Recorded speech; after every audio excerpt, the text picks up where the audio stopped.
Hi guys, today we're talking about a game called Valheim. As you all know, it's a survival game set in the Viking area where you can play either single player or multiplayer with up to 10 friends.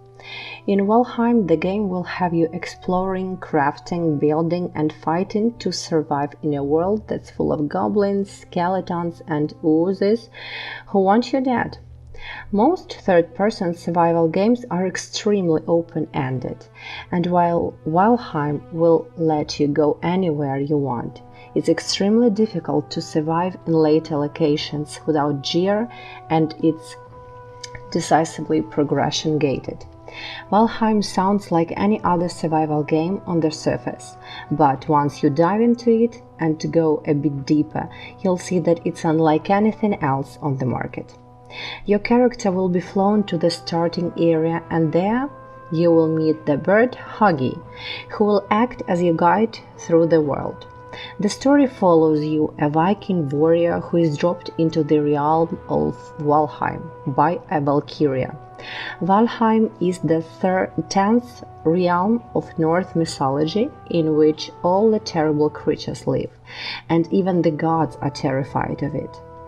It is your duty as the warrior to slay all of the vicious monsters and turn Valheim into inhabitable realm where you can live out the remainder of your life in peace.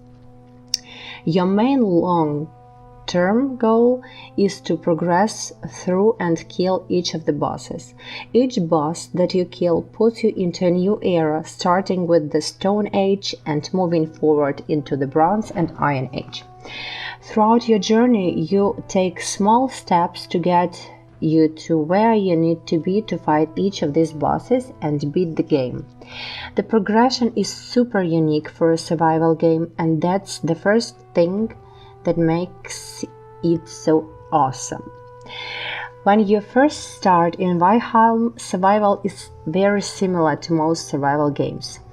Gather gear, food and resources, construct a starter base, and then proceed on your way through the realm world of Valheim.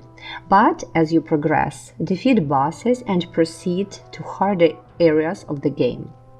You will need to unlock better skills and acquire stronger gear to survive in these areas. Otherwise, for most casual players, you will most likely die in these areas. Valheim players can spend hours constructing cabins, fortresses, or an entire village without having to worry about hunger and thirst, which I really enjoy compared to, say, Minecraft, where eating is a main component of survival. Increasing stamina through food can help expedite the process, but players are able to do so because they actually want to, rather than have to.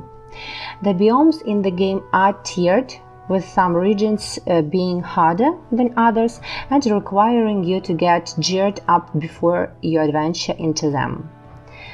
The crafting system is interesting, and it's not a traditional earn skills, points and unlock skills. Instead, you'll be awarded new recipes for completing certain things or upgrading your workbench. I kind of like it this way, as it adds more mystery to the game and you're most sure that you'll unlock next. The game uses a parry combat system similar to Dark Souls or God of War, and once you master it, the fights, in my opinion, become much more fun, as you come across bigger and better enemies such as the trolls in the Black Forests. Blocking their attacks becomes necessary, because these guys will definitely murder you if you aren't careful. You can come at them with bows, swords, spears, axes and some other weapons that are pretty impressive later on in the game. Depending on what you see, your gameplay style will change, leveling in Valheim in closer to games like Romancing Saga or The Elder Scrolls 4. Using a skill improves that skill.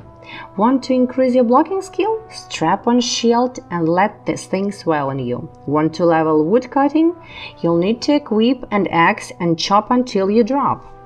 Players have a huge variety of actions to do, as well as you can tame animals such as wolves or practice agriculture. Cooking to prepare food, meat, and other items that can fill your stomach and boost your resistance and health is also quite important. Building system here is similar to Ark Survival. For example, Valheim uses a snapping-based system design when it comes to building. At first it was a bit hard to work with and understand, however, the more I played, the more I came to appreciate how it works. You have full and absolute freedom for the most part of how you build your base.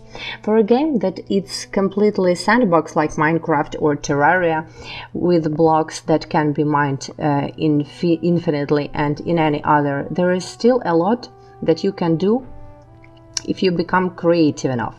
There are simple items like floors, walls, pillars, and more alike, but you can rotate and combine them in unique ways to make your creation super cool.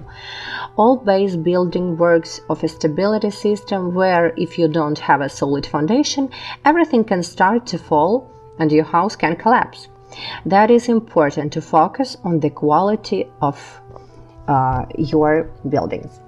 So I guess that's all. We're at the end of our review. Thank you guys for your attention. If you're not subscribed, please subscribe, put thumbs up, and see you on the next videos. Bye!